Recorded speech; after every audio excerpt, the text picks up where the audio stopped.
Hot Take Hockey Podcast with your hosts, Lucas and John Viveiros. Hey everyone, it's John here from Hot Take Hockey, back with another podcast with the legend Lucas. And man, we're gonna dedicate a lot of this episode to the Toronto Maple Leafs. I'm just gonna let you guys know right off the bat.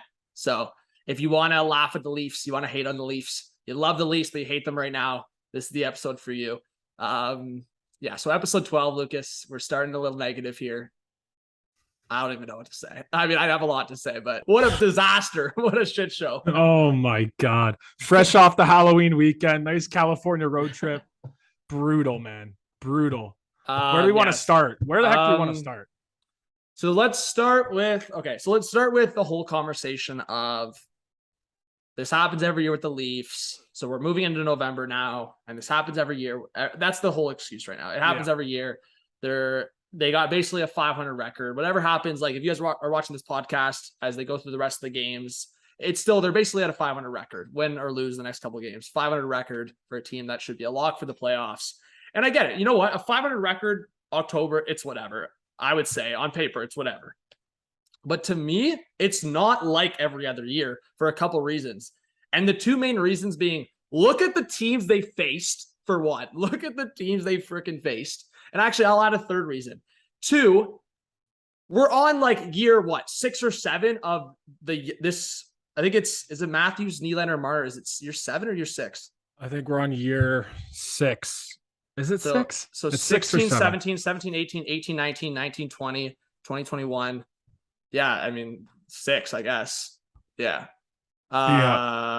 6 or 7. It doesn't matter. Regardless, my point is, this is not like this new thing. This keeps happening, and even in a worse way. My also point is that, and this is where we need to have a serious conversation, Samsonov has been playing well, and I forgot who said this, but last year in November, the Leafs basically had this perfect record. I think they only had a couple losses. It was 15-2. 15-2 in November last year. Yeah. And Jack Campbell had like a 9.55 save percentage around there, like something stupid. And that scenario was like, okay, it's pretty solid. The Leafs are in a good spot, but that's like best case scenario. And it happened last year. And we're actually expecting it to happen again with like Samsonov in there. And then who knows, like what's going to happen with the defense now that Muzzin's just out. Like this is not a scenario where I'm expecting like that again. Maybe I'm expecting like, I don't know, I would say 10 wins at least. Maybe. I mean, they start with Philly is coming in with Tortorella, and they're hot. We know how they are. I know they're not that serious of a contender, but they're coming in. Then we got Boston, Carolina, Vegas. Okay. That 3 games right there is really, this whole outlook on the Leafs is going to be so different. Oh, and I'll play devil's advocate quickly here that like sample size in October, clear as day, the Leafs play up against top opponents. They play down against poor opponents. Like Arizona, Montreal to start the year, then Arizona, San Jose, and I'm not even going to put LA in there because they can be a decent team. But Anaheim's got to be in there. Anaheim is in there. 4 teams out of is it 10 games now? Yeah, and I believe 7 of the 10. It's around 7 of the 10. I believe it is 7 of the 10. Didn't make the playoffs last year. So John, this is where I want to take this. I want to hit on what you just said there. Samsonov's not the problem. Okay. He's been great, right? Yeah. Now, I was originally going to say the goaltending, that's probably the bright spot right now. And that's shocking to say. Yeah. But you can criticize the Matt Murray pickup. I mean, he got hurt after 1 game. We can criticize management for that. But the defense is in shambles. Absolute shambles.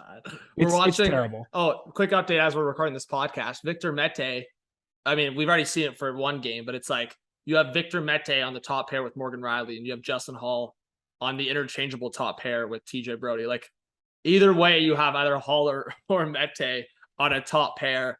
That should never be even a possibility for a playoff team. I get we saw a couple years ago Mete on the top pair with Weber. That doesn't matter to me. What matters to me right now is I look so stupid. I mean, I think that's been the last couple of podcasts. I was saying the Leafs defense is not the problem. They're above average. Obviously, hindsight, folks. Liljegren went down with the injury. Muzzin went down with the injury. Those two, as much as you want to criticize Muzzin and you think Liljegren's inexperienced, Muzzin Liljegren versus Hall Mete is night and day. When Muzzin's healthy, at least. Yeah, I think Muzzin, Liljegren are two of the best defenders on this team, and When that's Muzzin's crazy. healthy, yeah. That's crazy to say. And people were dogging on Muzzin, but it just goes to show as soon as he goes down, and I'm not saying it's all because of that, but that's definitely tied to it. You got Philip Kral playing these games on the California swing, and he's getting big minutes. And I don't want to fault the kid. He's coming into his first NHL action, but it goes to what you said last week, John, where it's like Sheldon Keefe is, and again, he doesn't have much resources to work with, but he's putting players in positions not to succeed. Justin Hall is being trounced out there every other shift like things are going to change. We already know who he is. Man, you can't make it up. When I know the goal ended up getting disallowed, which again was a big joke. Like, I'm the biggest Leafer. Like, you have some Leaf glasses on this pod sometimes, but like, I don't know about you, man. That's a joke of a goalie interference. Like the Leafs were given a point last night. Oh, for sure. Pity point. I mean, if you guys haven't seen my rant yet, I don't know what you're saying. Like, I just lost it. They didn't That's deserve a pity a point. Oh, pity point. But yeah, I mean, you can't make that up. Like, it goes off of Justin Hall's skate and the guy gets zoomed in on camera. Like, it's honestly, I have nightmares whenever I see like TSN or Sportsnet do a little zoom in after a goal and it's just Justin Hall skating to the bench. Like, that stuff gives me nightmares. But I mean, the only two guys at this point I literally can't complain about are Samsonov and Tavares. Even though Nylander has had his moments, like in a situation and in a stretch where a lot of the Leaf players are going through the motions, like, again, I hate to dog on Nylander, but like, he fits right into that category. Like, he'll be buzzing one shift and the next shift he's just going through the motions with the boys. Like, and I know you're a big Matthews guy, but yeah. So if this guy goes another shift coasting, I mean, again, the Couture goal, that's an embarrassment from Justin Hall, but watch Matthews coast that whole time. And Couture is the center. That's Matthews' guy to begin with. Yeah, and I was having some table talk today at work with just some colleagues, and it's like, they were asking me, they don't watch many Leaf games, but, is Austin Matthews like regularly like this, where he goes into these missing spells for weeks or games? And I've never seen this before. I've never seen him look so disinterested on some shifts. Yeah. And I'm not saying the guy's not trying, but like, it feels like, in your 82 game season, let's say he plays 70 games usually, like 55 of them, he's dominant. Right. And the other 15, he's pretty good. And we've played like over half the games this season. He's been a ghost. And that's really concerning to me. Just because, it feels like we're turning into this point where the Leafs got to make sure he resigns. Like, that is priority one. And it's getting scary that if he's looking disinterested and if this team goes under, like, he's going to look at other options. And we've alluded to that before, but it's getting a lot closer to that. I mean, the forwards in general, John, like Matthews, not good enough, nowhere near good enough. Marner, nowhere near good enough. Bunting's regressed. I mean, we can't dog on him too much. He's a 900K player. But yeah, no, like the strength of this team, the strength of this team is looking like a weakness right now. Like I was hearing on the broadcast that they were like bottom 5 and 5-on-5 goals. Like, what 5-on-5 goals for? Like, what is that? Like, what is the problem here? I mean, the bottom 6 have given them nothing too. It's just, when you do a dissection on this team right now, I'm trying to find something to grab onto that I'm like excited for, or that they've succeeded in. And really all I can do that with is Samsonov. Like, that's really all I can grab. Yeah. And then Tavares' power play production. Like, that's it. He still doesn't have a 5-on-5 goal. It's all been on the power play, but I don't know. I think just in general, I think like the thing where I have Tavares out of those other guys is like the disinterest part. Like, I don't watch Tavares on the ice look disinterested. Like, I just don't. And I've seen him make like mistakes here and there, but I think the difference between what I've seen with Tavares versus the other stars in this team is Tavares makes a mistake and he does everything possible to make up for it. Like, I've seen many times where this guy make a mistake and he just grinds and gets that puck back. Yeah. Other guys, I can't say the same. That freaking Marner giveaway on the Zegras goal on Sunday, the first giveaway is just disgusting, like so bad in his own end. But the second one makes me even more mad because such a careless play in the offensive zone. I see it so many times on Marner, just a panic in the offensive zone. It doesn't go his way, and then it just goes the other team's stick. But I just, that giveaway, and then your buddy Justin Hall's caught at the blue line. It's my buddy. Well, I went to the game where he was first star, and then ever since then it's been downhill after that Ottawa game. Yeah. Well, man, I think where I'm at is like, I'm so tired of some fans, and like, it just gets me drinking the Kool-Aid, and it makes me like feel like I'm so dumb. There's so many fans going, man, they do this every year. Man, it's just 4-4-2. Man, it's they're gonna make the playoffs. They're gonna turn this around. There's no big deal. Why are you acting this way? It's like, why am I acting this way? Bro, they're doing this. Sure, they're gonna turn it around in the season, but like, how can you watch this team and be like, yeah, that team's going to have playoff success. Yeah, that team's going to do well. Like, they've done it every year and then got knocked in the first round. Like, that leads into the exact outcome we've seen every year. So, like, I don't understand it. It's not like, oh, yeah, they did this last year, and then they were the Edmonton Oilers in the conference finals against the Avalanche. No, they lost again. They lost in the first round again. Like, what are we talking about? When I see comments like that, Lucas, I'm like, what are these people on about? And it's like, even some like, I can't imagine some like even people older than us that have maybe watched this team like 30, 40 years. Like, how could you possibly like find reasons to be like, yeah, this is fine? Like, there's nothing. What are we talking about? So I just looked at their schedule too. Like, thus far, they haven't even scored 5 goals yet. Like, that's just another like that boggles my mind. Have they scored more than 3? They've scored 4. I don't think they scored over 3. Scored 4. They scored 4 versus the Jets. Oh, okay, but that's it. That's it, and that was probably an empty netter. That's what I'm thinking. I'm thinking that was an empty netter. Yeah, so they haven't even scored. And if not, either way, they've done it once. They've done it once. Yeah, and they're supposed to be their strength. And you know what I hate? Like, what you're hitting on is this whole they do this every year thing. They'll figure it out. What I hate now is the whole media landscape in Toronto and the fans right now are really grasping on Keefe's the problem. And, you know, everything will be fixed when Barry Trotz arrives, right? And I hate this mentality because they've already had a professional coach before Sheldon Keefe, an accomplished coach who they let go for reasons. And he wasn't good near the end, making very good tactical decisions. And it was time to cut bait at that point, and they did. But to just think that Sheldon Keefe is the problem right now, and for him to just get cut and it to be all good after that is such a, like, that is so preposterous to think. And I don't know. So I was just going to say, I don't know if you feel this way. I have my own problem. I think we all have problems with Keefe, but like, there's a lot more problems on this team than just say, oh, this is the guy. I'm not here saying he's, you know, coaching a master class right now. But what I will say is he's far from the number 1, 2, 3 problem, in my opinion, right now. I would have management above him as the problem for the roster construction of this team, especially going into this year. Like, you know, going into last season, we had guys like Bunting sign. We had guys like Kampf and Kasha, and these were like impactful players. Like, who's done anything that they've brought in from the offseason that isn't Samsonov? Who's done anything? Like, I'm all good for a Yarncroc, good forecheck, but Zach Aston Reese is an absolute ghost. Okay, that guy can go down to the Marlies, call anybody up at this point. I'm done watching that guy. Abe Kubel has played like half the games. They're not even starting him. It's mind-boggling. The guys they added to this team.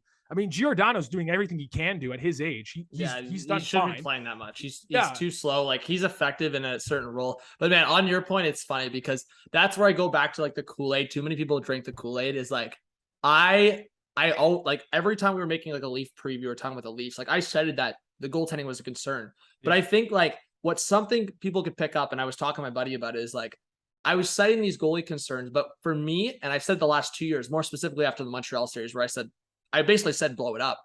Maybe that was an irrational take, sure, but I think the biggest thing for me, and this is where I go back to the Washington comparison, and people keep telling me, and they use the Washington example as like, Ovi didn't win a cup until like more than 10 years after his career started, and all of that. They stuck with the core, and it's like, no, they didn't. They stuck with Ovechkin and Backstrom. That's all they stuck with. They went through so many different looks on their defense, so many different looks on their forward group.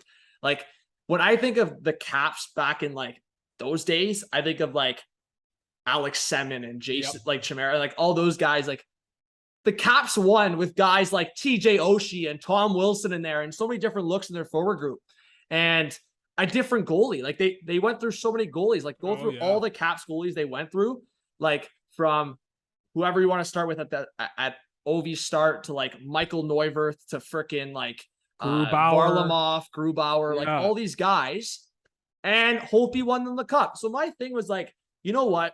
it's changed for me. The goaltending has changed. Maybe it's not the most positive change, but it's changed. It gives you a new look.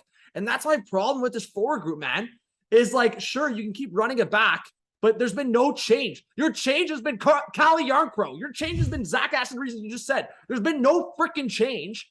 And then you expect, man, Nick Robertson came in. It was like all of us Leaf fans were like gasping for air. We're like, oh my God, like we have a guy that's going to give something like a new look.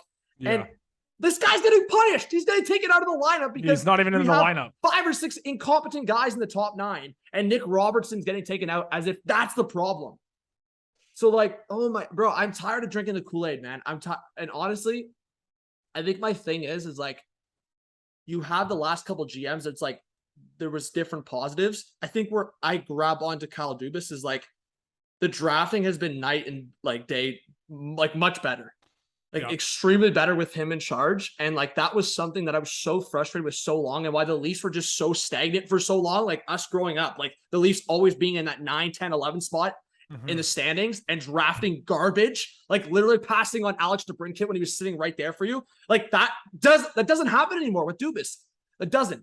And maybe that's more so on the scouting staff as well, but it's just like, that doesn't happen anymore. But now in terms of the roster construction, I can't defend it anymore. I really can't. And as I said in my rant video, I really don't care what happens in November. I don't care what happens in December. I care what happens in April and May.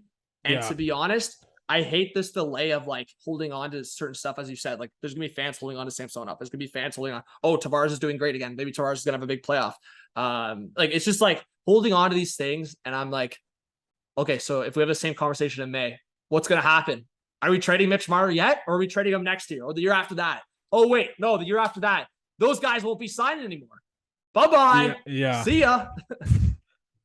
And man, like the whole Marner thing too, like when you were saying at the end of the Montreal series that you were calling for the blow up, I was too. I was calling for the Marner trade at that time. And, you know, you got to be okay with the fact that if the Leafs were to lose or trade one of these big pieces, they're going to lose the trade. Like on paper, they're probably going to lose the trade. And it's just for a fresher look. And you're going to get multiple pieces back that hopefully equal out to what the value is of Marner or Nylander or whoever it ends up being, right? But I don't see a way where these 4 guys, like it isn't stale. Like it is stale. And one thing that I like that Babcock used to do was, and maybe he was too hard on it, was he had Matthews and Nylander play together, and he had Tavares and Marner play together.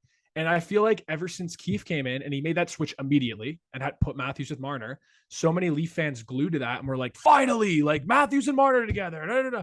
But ever since then, there's no room for switching that. I've never seen it switched consistently. And it boggles my mind how that's not allowed. Like, is this just a deal for them that they have to play together? Like, why can't we try Marner? If Marner's your second best forward, like he's supposed to be, why can't we try him with Tavares? And why can't we try Nylander with Matthews just for a different look? Because this offense is bloody stale. We said it. They haven't scored 4 goals in 1 game. Like, I don't understand why we're running the same shit out there. Or literally separate them. Yeah, or separate them all. When Kessel and Malkin in Pittsburgh, when Kessel and Malkin were butting heads, what did he do? He sent Kessel down to the third line. Yeah. With Hagelin and Bonino. Which Keefe tried that in the Ducks game. He put Nylander on the third line, but like Marner and Matthews never get separated. That's what really bothers me. I think they're the ones struggling way more than Nylander and Tavares. Yeah. Nylander, Tavares, and Robertson got split like immediately after like a shit game, and and Matthews and Marner just get to like chill together. I just don't get that. I don't get that thought process. And then it just feels like we're rotating the third and fourth line with random plugs every other night. New swap between Kampf and Aston Reese, or what, as if that's going to change anything. And the one thing I have to really, really lean into and criticize Kyle Dubas for right now that's really bothering me is this Matt Murray thing, because this Matt Murray trade, I just don't want it to get forgotten, because I feel like with the struggles right now, people are forgetting, like this needs to be highlighted, that he's getting paid $4.7 million by the Leafs. And he played 1 game, and this isn't on him. We know he's not he hasn't been able to stay healthy. I'm not dogging on the guy, but the actual move asset wise was stupid.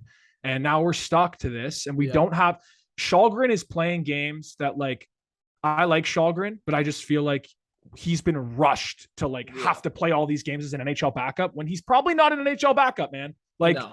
Well, Lucas, I'll play devil's advocate on this and just say that I'm with you. I think we keep it in mind, but where I'm just not concerned with that move, and I think this is Dubas's mindset, and the one thing where maybe in a minor way I'll defend the move is like, this was Dubas's mindset. And it was proven last year at Ottawa, definitely down the stretch with how Murray was playing.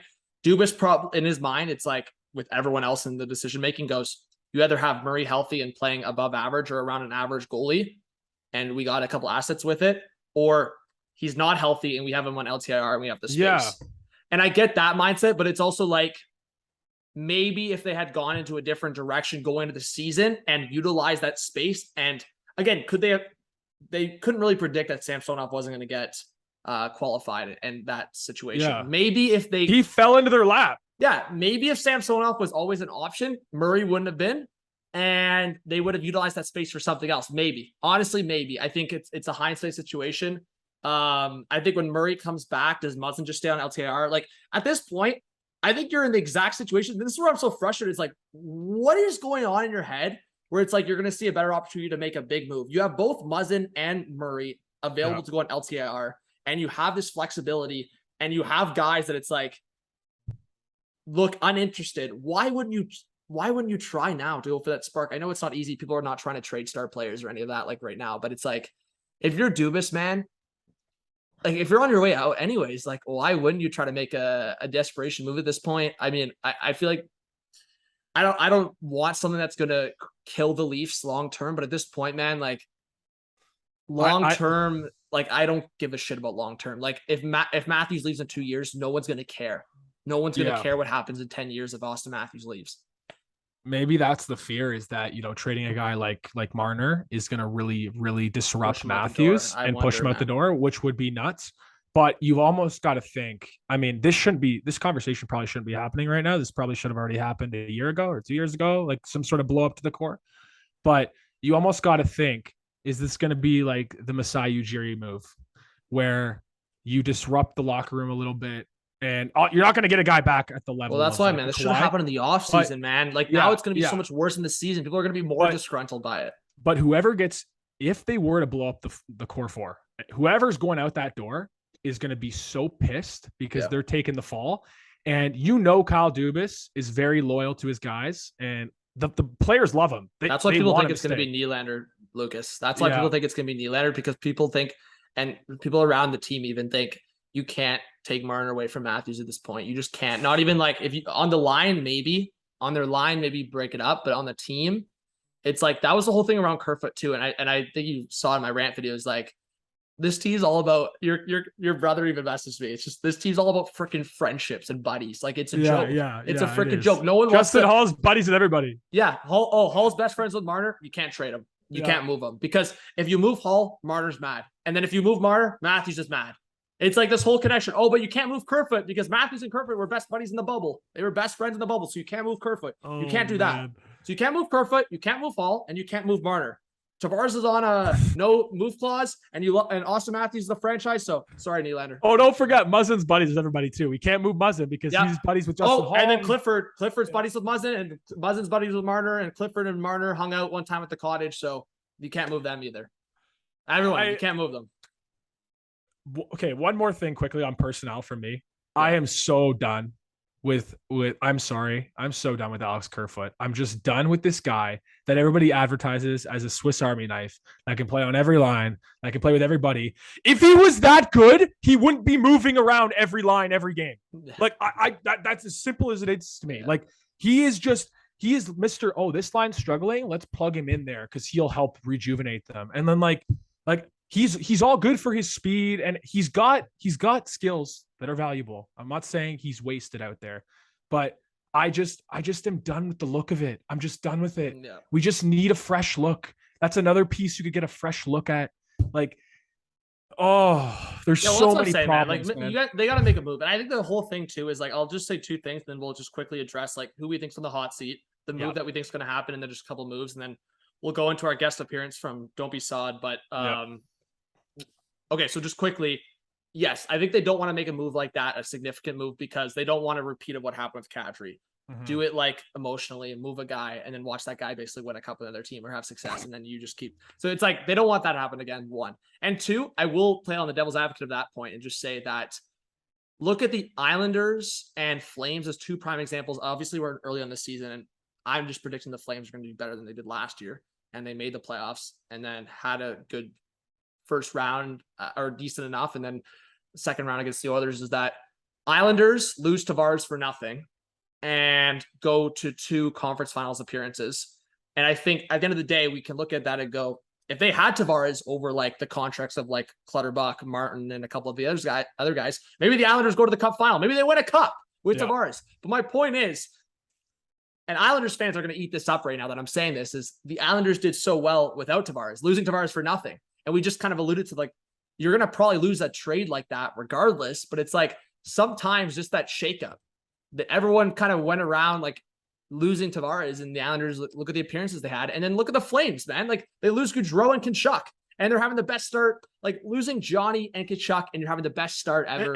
And the Sabres, they lost Eichel. They feel rejuvenated over there. Like, so I mean, it's just sometimes like on paper, it looks like the Sabres lost that trade, but you get Tuck, who's a homegrown boy, like ready to go, looking great with the Sabres. You have Krebs, like you have guys. So yeah, I think on that point, it's huge.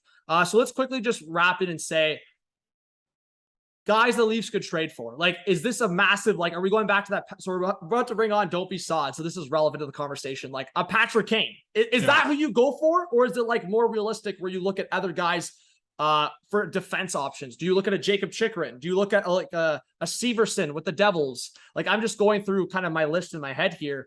I know I saw someone on TikTok throw it out, and I suggested early in the seasons, like the Ducks, you just played the Ducks. Do you look at a team like the Ducks that have a couple defensemen, or even a couple forwards, like Maxime Comtois was on the 4th line the other night?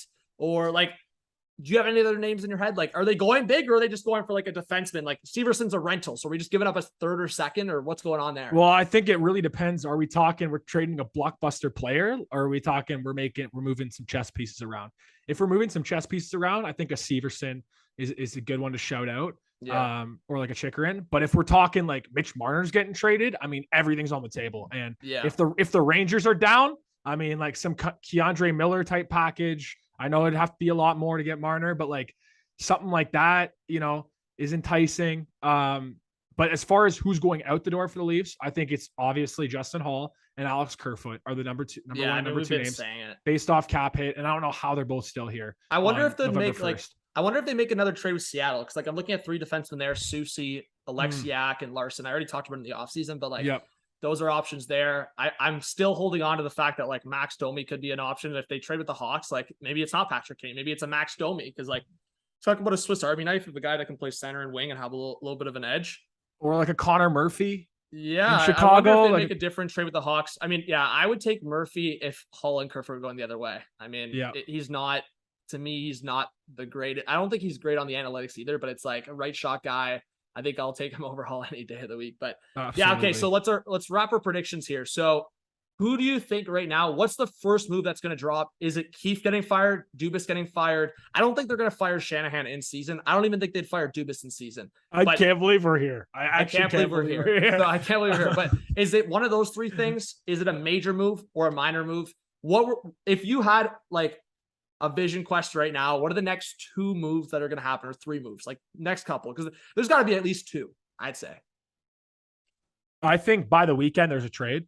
I really do, because I'm shocked there wasn't one already before this Flyers Monday game morning. I thought we were going to get one. Yeah. I think there's a trade by the weekend for a defenseman. And I think if the Leafs were to lose 3 of the next 4 between Flyers, Bruins, Hurricanes, and Vegas, that could happen. That's possible. If they were to lose 3 out of 4 of those, I could for sure see a Keefe firing, a coaching change, or at the bare minimum, we're getting a press conference with Kyle Dubas. Because if the Blues are doing a press conference right now for losing 5 straight, I think Dubas should be facing the mic, or Shanahan at least should be getting out in front of the media. So we're at least going to get that. But I think if 3 out of 4 of those are L's, man, I think Keefe's gone. So what about you? Yeah, I think the deal, like at this point, I think the Hull one's got to happen. And I'm not even saying this on the lens of like how I felt about Hull the last couple of years. It seems like a great guy off the ice. And I honestly, people might think I enjoy ripping guys, but I really don't. And it seems like he's a good guy off the ice, but like, it's actually atrocious on like what we're watching on the ice. It's like, to me, I laugh that there's even people still out there defending it. but like I'm more just kind of settled on that topic right now and feel less inclined to just focus on Hall rather than the whole team, because at this point it's so obvious. Like, let's not be stupid. Just watch the games. Like, let's just not be dumb. Like, at this point, I don't have to convince anyone anymore. Maybe a month ago, maybe last year, I was convincing people of this. It's not even a hot take. It's not even a regular. It's such a, you don't even have to be a hockey fan to watch it. Like whoever I'm watching with, I've watched with different people like this season so far, and they're like pointing out number 3. It's not hard to point out. It's really not obvious. It's obvious. So anyways, yeah, I think one of those guys, Hall Kerfoot, I'm with you. So hot take question. Do you have to retain cap to trade Justin Hall, or what is that? Like, if Ethan Bear is getting like a 5th round pick, like what the heck can you get for Justin Hall? Can you even trade him? Bro, that's what I'm saying. It's got to be a swap. It's literally got to be a swap, or you attach a prospect. It's got to be a swap or a prospect or pick attached, because you don't retain cap on this. Honestly, man, this sounds extreme. I'll shut up producer Clark, because he proposed this, was that you attach like a prospect and pick to Hall, and you get like a disgruntled forward, like a Comtois or something.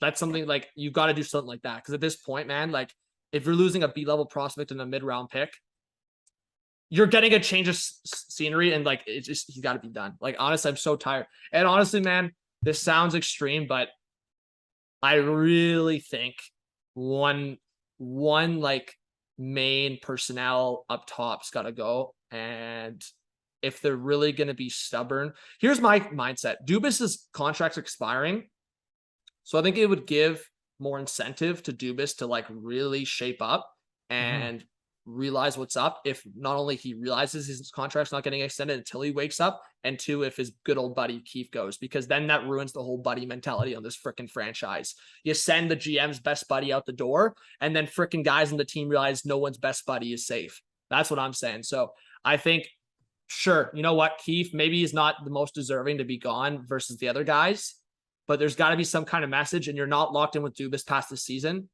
So sure, you could send a message to be like, hey, see you later, Dubas. But you could also go, hey, see you later, Keefe. Bring some guy in, make a significant move in the locker room. And then you go, hey, Dubas, this is your last go. Do with it what you want.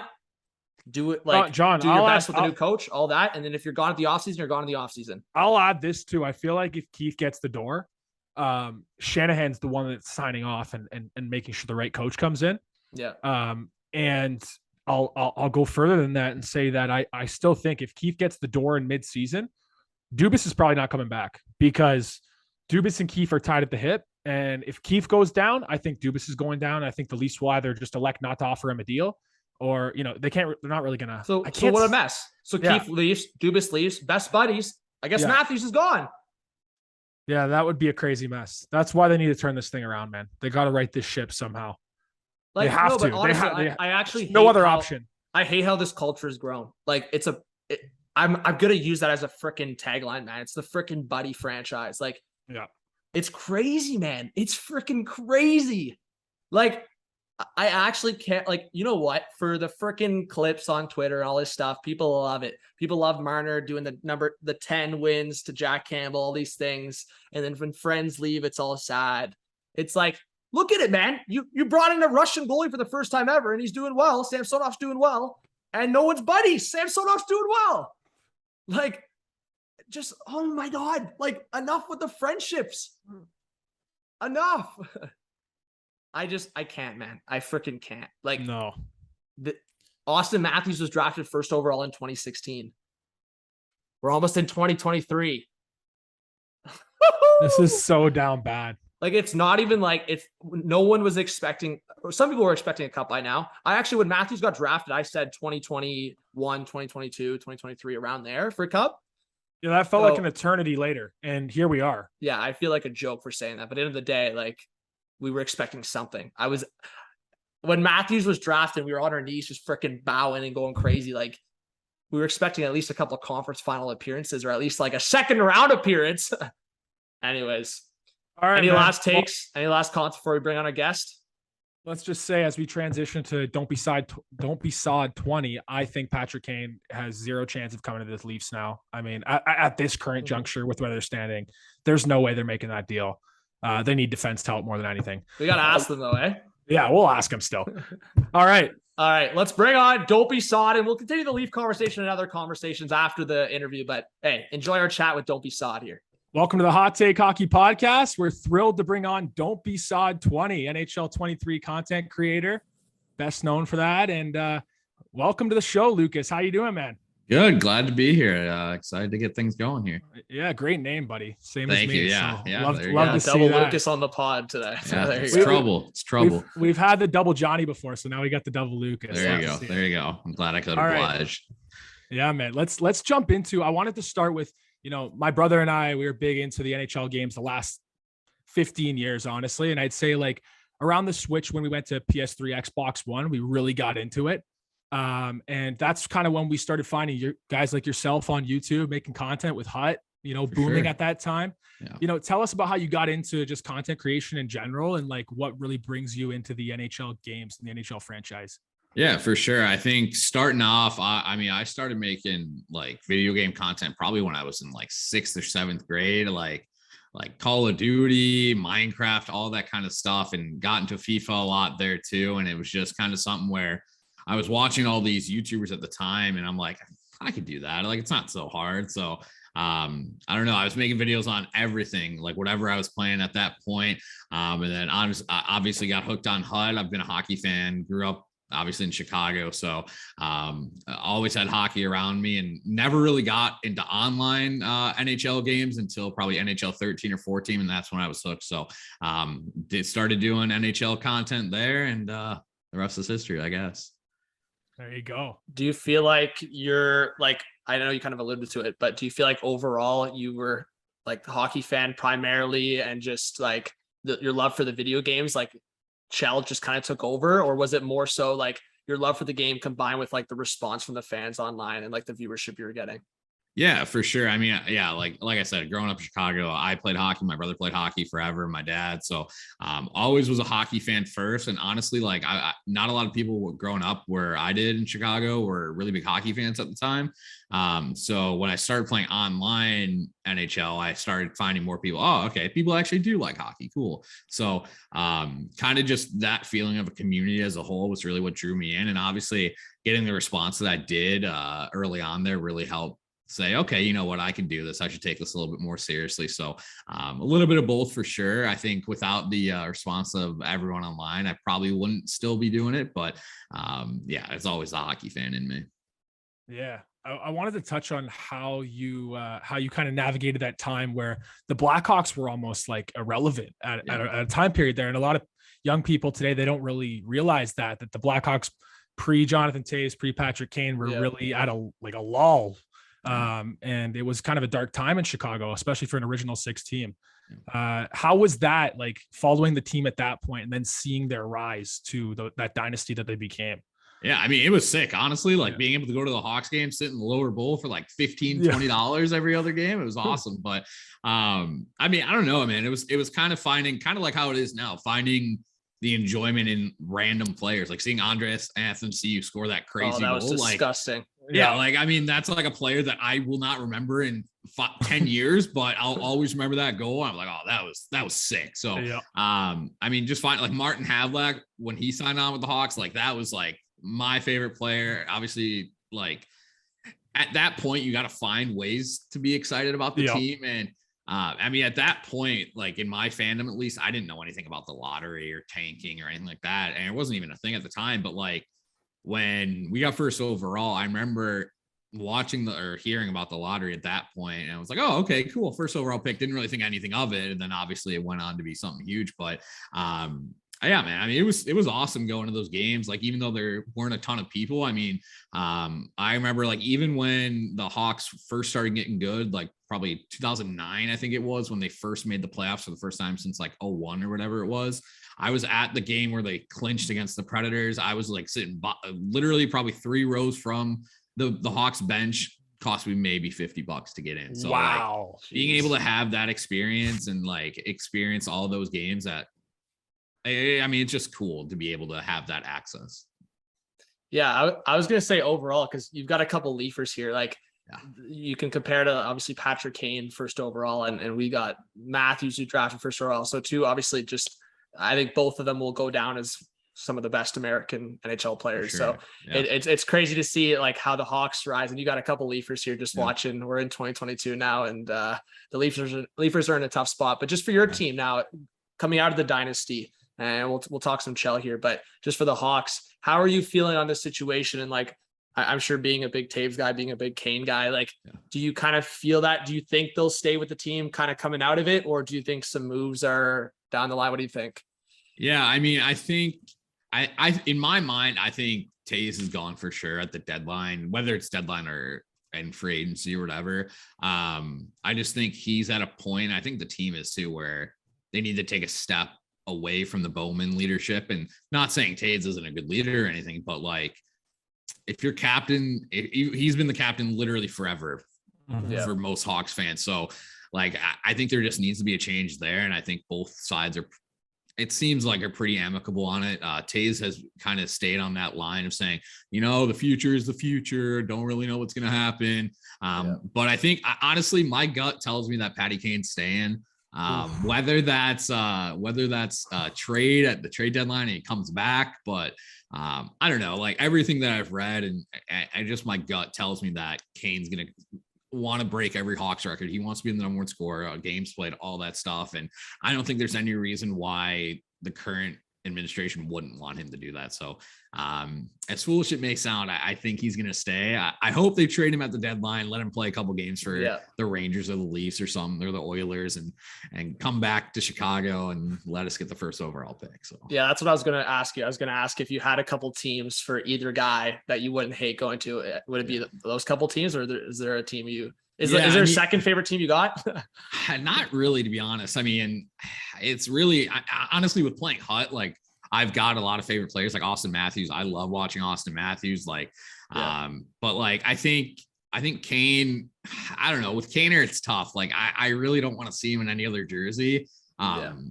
Like, I think Buffalo would be cool. I don't think that's a realistic chance, but I think Buffalo would be cool.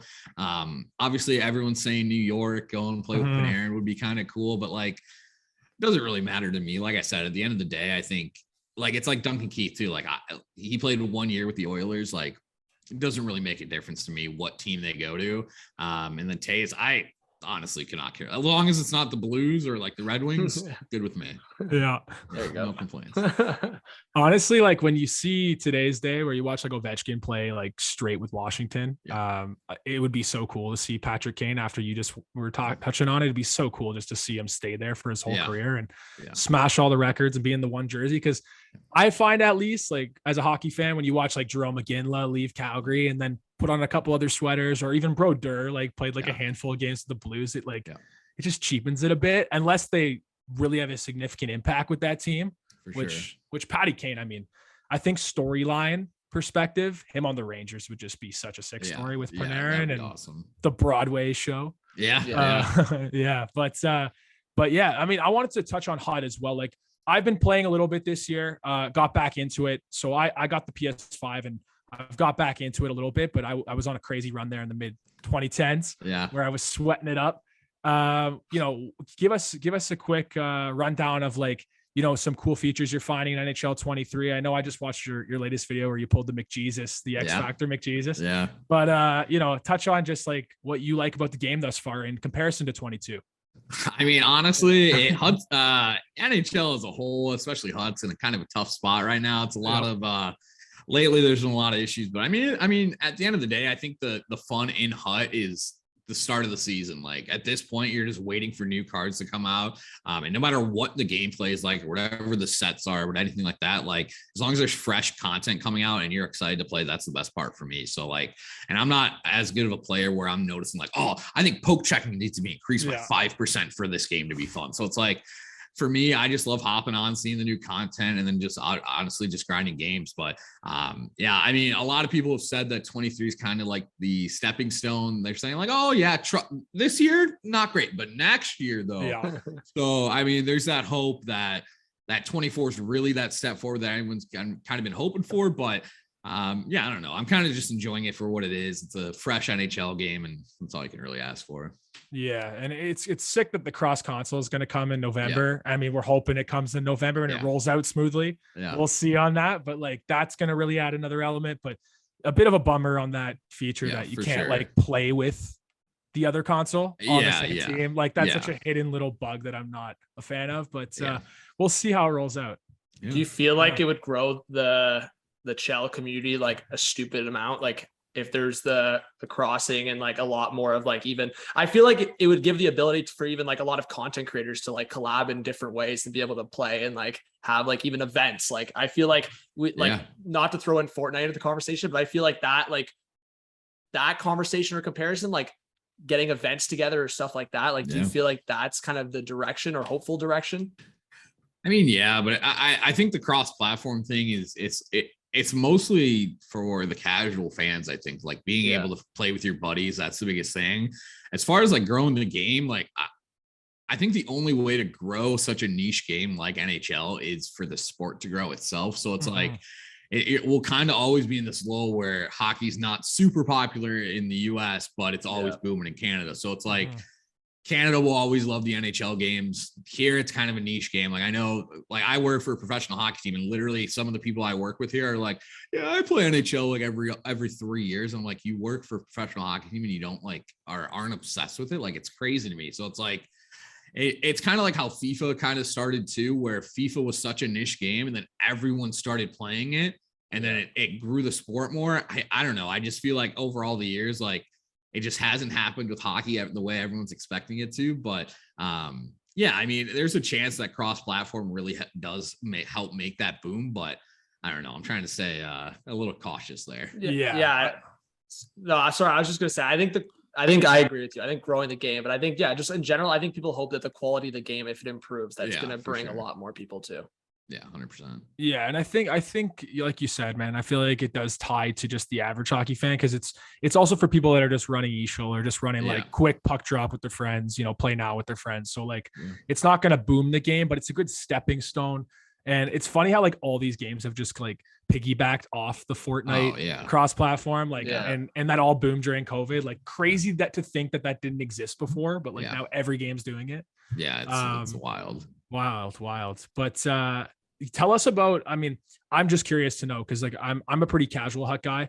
Tell us about this new is it the fantasy? They have like new fantasy hockey cards in there. It hasn't really been well received so far by the community. Like what's that? How's that going? Yeah, so it's an event called Fantasy Hockey. If you're familiar, like back in the day, like Movembers or Evolution cards, kind of the same vein as those, where basically every goal a forward gets, they'll get a +1 overall to every single stat.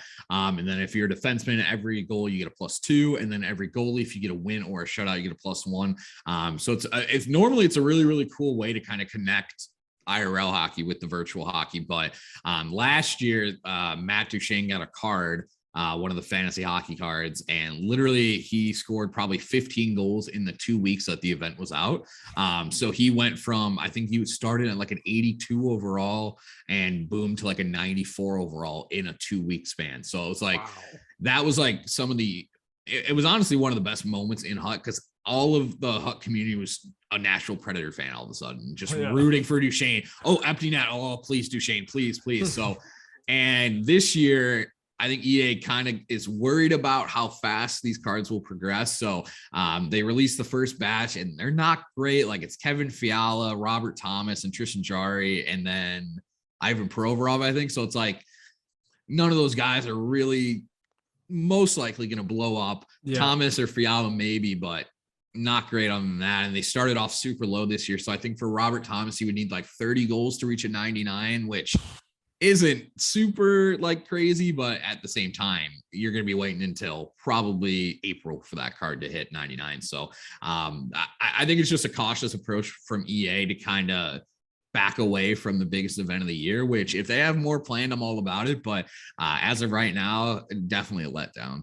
Yeah. And even like Robert Thomas is not a goal scorer. So like, exactly. He's a playmaker. And Fiala, it's funny how they pick Fiala when he's had like such a cold start for LA. Like that's totally strategic, I guess. Yeah, for sure.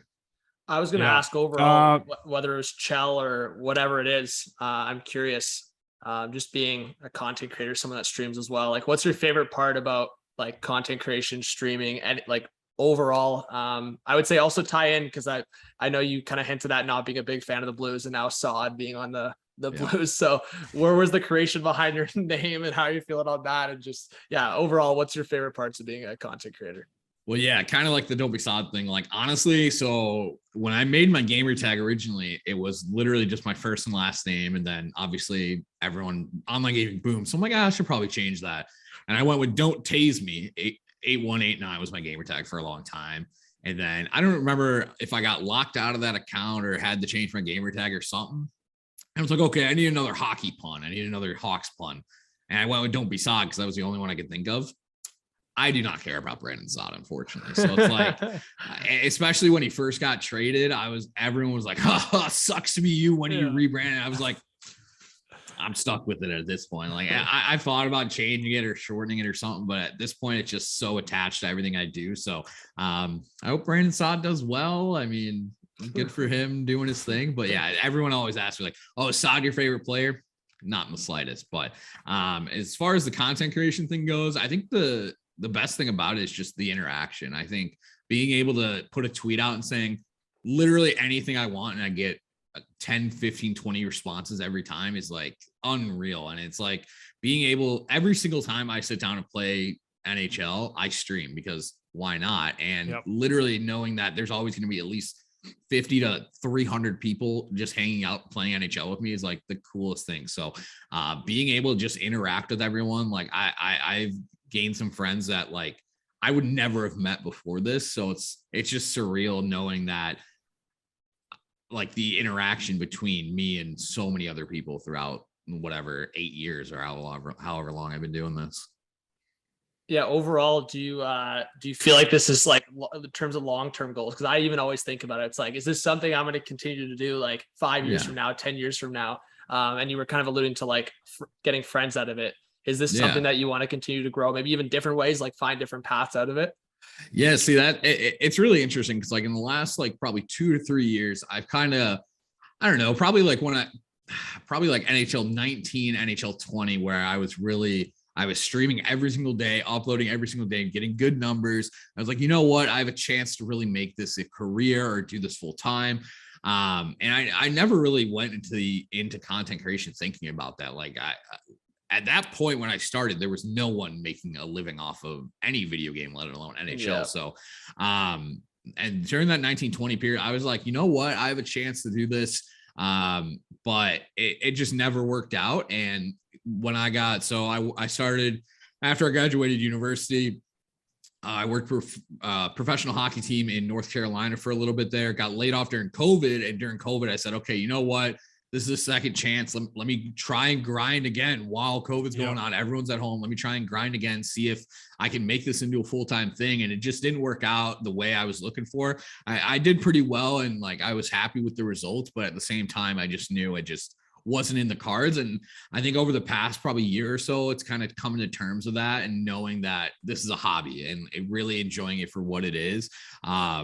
Like not worrying about the numbers, not worrying about uploading every day. Like for me, it's just really enjoying it and being myself on camera. Like I used to do my big intro every single video, talking a special YouTube voice and like all that stuff. And it was just like so exhausting, especially days I'd come home from work and I'd be like, it's 9 o'clock after a game day that I just worked 13 hours on. And I'd come home and I'm like, oh, gotta record a video.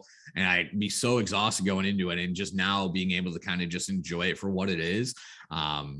It's been really nice. And it's something where I've kind of grown more appreciative of it, where I could see myself doing this forever. Like there's no reason why every time I sit down and play, like I don't stream or I don't make a video out of it. So yeah, I mean, I don't see an end for it in sight and I hope there's not. So knock on wood.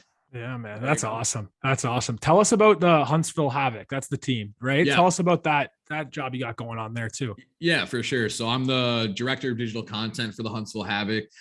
We play in the SPHL, which is like single A hockey down here. It's below the ECHL, directly below it. So it's been awesome, man. I got here about just over a year and a half ago, going in my second season now. And it's awesome, man. We average probably right around like 5,500 fans a game. We're by far the most successful team in the league. And it's just like surreal.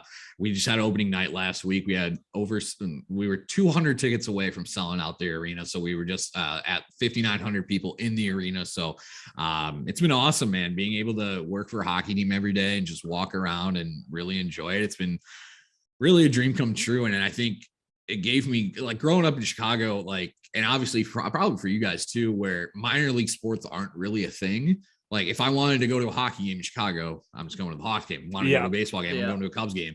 But people down here, there's really nothing. Like, they can drive an hour and a half to go to the Predators game or whatever, go to a Braves game, or when the Thrashers were here.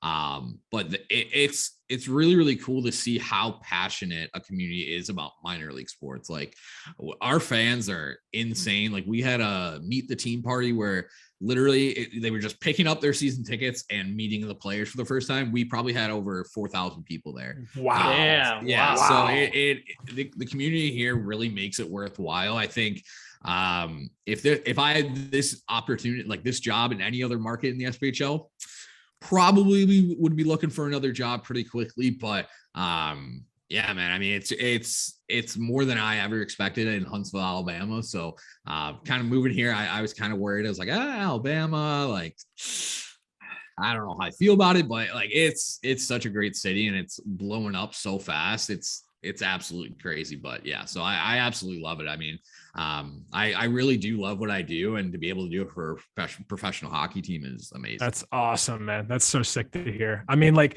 for us, like you said, like being in the Toronto area, we don't really have that. Yeah. But John, you can speak to it. I mean, with the Sudbury Wolves, like with a team in Northern Ontario here, like, yeah, John's got that going on right now. Yeah, big time. Well, I mean, credit to that. I mean, for a lower like league that you would think, like, I mean, yeah, as you kind of just alluded to it, like, there's probably a lot of teams that don't get much action, don't get much capacity at all. So like, that's really sweet. Cause yeah, I see it with like a lot of communities. Like Sudbury's an example, but you can throw a bunch. It's like, they don't have anything else around. They really don't. Like NHL team, like big time teams. So like, yeah, for sure. Like me, like hosting at the Wolves, like, you'll have like 4,000 or 5,000 people show up and it's like consistent, like the season ticket holders, like community events, like it's pretty consistent. And even like meeting the players, like you wouldn't think, like you think people are pretty diehard to just meeting the NHL guys, but it's like even these like minor or like junior leagues, like if there's nothing else around, like people commit, like it's a community vibe. Like people commit to like the players and the whole kind of thing. So yeah, for sure. It's crazy. And there's guys, like, obviously you're playing in the SPHL, you're not making a lot of money at all, but like these guys literally, and most of the league's really improved over the years. So we have a lot of D1 guys, a lot of CHL guys. We just signed a guy from the Q. So we're getting a lot of like these guys that played in these big markets, played for D1 teams, like, and to come here and they realize that this is like what pro hockey is meant to be. It doesn't matter. It kind of is, it makes them realize that it doesn't really matter what league you're playing in. You're playing professional hockey, and to have that fan base there for you is something special for them. So, yeah, I mean, it's awesome to see. So, yeah. Man, that's big. And I will say, big respects. Cause I was just in Detroit, and it's like, sometimes even going to stores or talking to people, like there's certain, like, it's like grasping at straws for like having like genuine passionate hockey people. Especially for yourself, like being in different cities and like carrying that fandom and carrying that passion. So mad respects. I would say overall, like, where can, because I know Lucas has said he's followed your content for a while. For me, I think I've watched a couple of your videos, but where can people follow you overall? Like Twitter, YouTube, where's like all your platforms where people can get you? Yeah, just don't be SOD20 on every single platform: Twitch, YouTube, TikTok, Twitter, Instagram. I don't think there's any more social medias. We love the consistent handles there. Exactly. Would you say you're pretty consistent on Twitter? Yeah, for sure. Twitter is my go-to. Instagram, not great at Instagram, but try to stream almost every other day or so on Twitch. YouTube, probably every other day there, and then I tweet a good amount. Okay, I'll show you a follow for sure. Make sure, go subscribe, guys. Go follow them. Make sure you go tweet at them if you want. Yeah, 100%. Yo, Lucas, I got one more question for you. Yeah. Is the Muzzy for Movember, or what are we looking at there? Is it just kind of the look now? Yeah, I mean, so probably about 6 months ago, like I can't grow facial hair at all. Yeah. And so literally all I can grow is like right on my chin here. And it's like, if I let it grow, it looks disgusting. So during the summer last year, I was like, you know what? I'll let it grow out, see how long my mustache can get. And literally this is pretty much the length it's been for the past year or so. And so I've kind of just always rocked it. I've shaved once or twice and I'm like, oh boy, I look like I'm 10 again. So even the little facial hair does do a little bit of difference. So I've just kept it every so. I literally for about a year now, just to say I have facial hair a little bit. Looks good, it. Man. Looks good. I usually have the big beard going, but I just trimmed her down for November. So there you go. That's awesome. Keep posted end of November. This thing is going to be rocking. There you go. I'm pumped to save. Yeah. All right. Think we're good, man. Thanks so much for coming on. Yeah, really honestly, thank you, man. Thank you guys for having me. We really appreciate it. Yeah, and so just going out, your last thing for me. Patrick Kane, you think by end of trade deadline, where is he? If you had to pick a spot, you have to pick right now. I know you're saying he's probably staying in your eyes or your gut. If you had a spot, I'm going to say Edmonton. I think Edmonton. Whoa. Yeah. Man, imagine that in the play. I know like we want the Panarin and Kane storyline, but I think if in any situation the Oilers in the playoffs, you go, hey, Draisaitl, Leon, Connor, Patty, get out there. Have some fun. Power play with Patrick Kane, Leon, and Connor McDavid were pretty decent. Is this Hut? Is this just your Hut first line? Quite literally. All right, man. Lucas, we really appreciate it, man. Thanks for coming on. Yeah, of course. Thanks for having me, guys. All right, huge chat with Don't Be Sod 20. Lucas, great chat with your fellow Lucas. How are you feeling on that chat? And just Patty Kane, man, it'd be crazy. That was a hot take at the end. I mean, if it happens, buddy, that's another great storyline. But great having him on. I mean, and make sure you guys go follow him and check him out. Go follow, subscribe, all that good stuff. So I mean, we'll continue. I mean, Lucas, I might even have you. I was saying maybe we'll have you as an appearance on a stream to rep the Leafs, or we'll make another video together, or keep talking about it on the pod. But so guys, we'll continue the chat with the Leafs. I think it's an ongoing chat. You know, we get more rattled on the Leafs, but some quick hits here. Bruins and Marchand return. If you stashed Marchand in IR, you're a dub. I was a dub in that aspect, so there you go. Lucas, are you drinking the Bruins Kool-Aid as they're like a real cup contender? I mean, right now, absolutely. I don't think they're going to run this hot. Obviously, they're going to cool down a bit, but they're building themselves a nice lead, and nobody should be doubting the Bruins. Let's just put it that way. Yeah, agreed. Are you buying or selling on the Devils being legit here on turning it around? Because we were crapping on them a couple weeks ago, and we were saying Lindy Ruff gone, and now he's Lindy. I know that one didn't age well. Yeah, Lindy Ruff's job's a lot safer than Sheldon Keefe. We can say that right now. I mean, man, if the Devils get decent goaltending, like just decent, we know they can score goals. Their analytics say that they've put up big numbers this last couple of games. The Devils are a real goal threat. They just got to get that defense and goaltending shirt up, and they're right in the mix for a playoff spot for sure. Who are you more confident as a contender right now in the Pacific, Vegas or Calgary? These are some quick hits right here. I'm going Vegas, man. I think Vegas, I was hot on them at the start. I had Calgary first in the division, but I'm hot on Vegas right now. I think they went from a team that had no goaltending, people thought, to having two legit goaltenders. Vegas Thompson's been crazy. Yeah, and Aiden Hill, don't forget on him. Don't sleep on him. And talking about a different Thompson, Tage Thompson's 6-point night. The Sabres are still buzzing, man. I mean, like, there's been teams like we just had Don't Be Sod on. The Hawks have been better than expected. Like the Sabres, the Flyers. Like, what do you think about the Sabres, man? Like, this has been crazy to see. The Sabres 8-3 against the Red Wings. Man, I mean, the Red Wings, we know their defense is a little suspect, but the Sabres, I mean, ever since Eichel went out the door, I'm telling you, this group is revitalized. Thompson looks good. They got so much young talent. Yep. Dahlin is still shooting lights out. I like Buffalo right now. I just think, we're going to see a little bit down to normal eventually, but Buffalo's looking good so far to start the year. So right now we're looking at obviously Florida, Tampa, Boston, probably like we're still, even though Tampa's had kind of a mediocre start a little bit, but like, I think those three teams based on what we've seen, Ottawa, man, like everyone's talking about Toronto struggles, but Ottawa, and again, we understood maybe they'll start a little slow getting used to the guys around, but now Norris out for the year. Are you like writing off Ottawa for any playoff hope with that guy? If he's out for the year and it's like, but Pinto's been so good and they still have that forward core. Like, I think maybe they could still squeak into but it's like now Buffalo's doing well. Detroit's still getting wins. I don't know what to think on Ottawa. Yeah, I always had Detroit slightly ahead of Ottawa. And I think now Buffalo's getting past them in a hurry here. So I think Ottawa's in tough a little bit now with with your number one center going down. Yeah. I can't see them making it. I know we're early, but we'll see what happens with Ottawa. But right now I'd have them on the outside. Yeah, for sure. Yeah, I just want to quickly say I'm not fully buying like the Sabres fully yet. And I'm Sabres fans. I'm giving full respect to what I've seen from Buffalo. And I think they're all like, there's so many great storylines there, but it's just like, the same way I have like the trauma with the Leafs and watching too many times and watching the same things. I've seen the Sabres do well so many times in October, November, where like the 10-game winning streak or like them racking up dubs and like being like towards the top of the Atlantic. And then it's just like, it goes downhill mid-season, like down the freaking steepest hill ever. So I'm going to literally wait. If we're around Christmas time and we're opening up our presents, inner stockings, and the Sabres are still top 4 in the Atlantic, then let's have a serious chat. I'm going to wait till then. But I think like overall, I think there's so many crazy storylines. I think we'll keep chatting about the Leafs, but what about the Blues? What about the Blues, Johnny? Yeah, we got to touch on that. 5 losses in a row. Jordan Binnington getting pulled in the last one.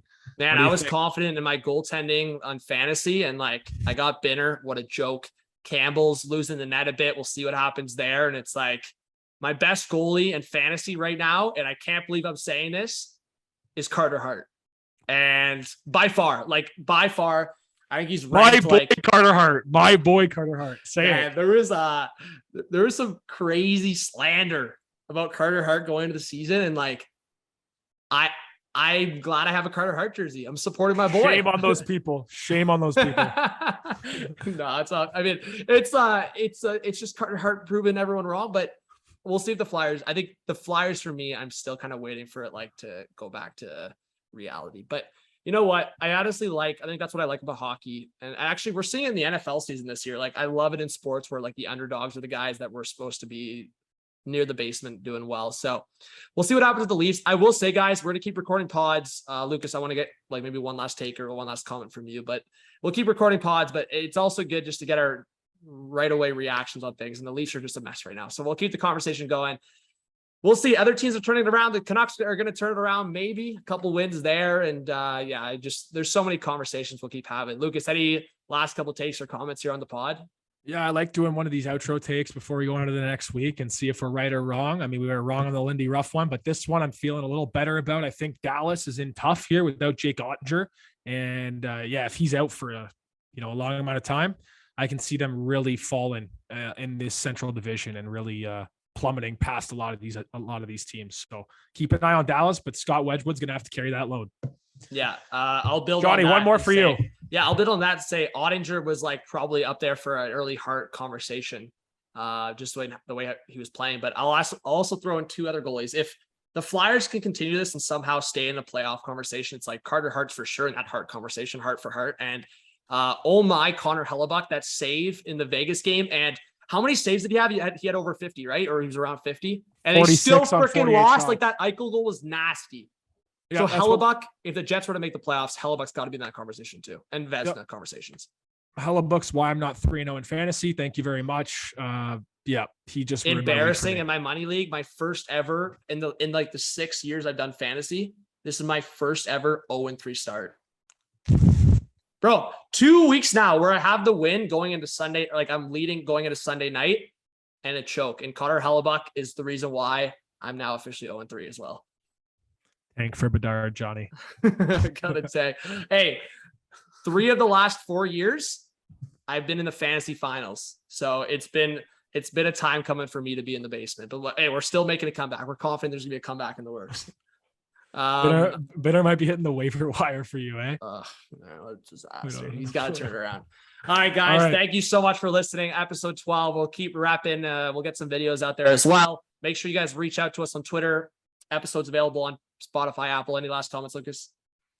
No, I think we'll do a pod bag next episode. So we'll shoot that message out beforehand. And make sure you guys go like the podcast, subscribe, all that good stuff. 5 stars, baby. 5 stars. 5 stars. And it's November, which means it's Movember. So make sure to grow those muzzies out and donate for men's health and keep that in your mind. 100%. Thank you guys so much. Next week, we'll be back and more vids, pods, and all that good stuff. Lucas, myself, have a great one. Peace.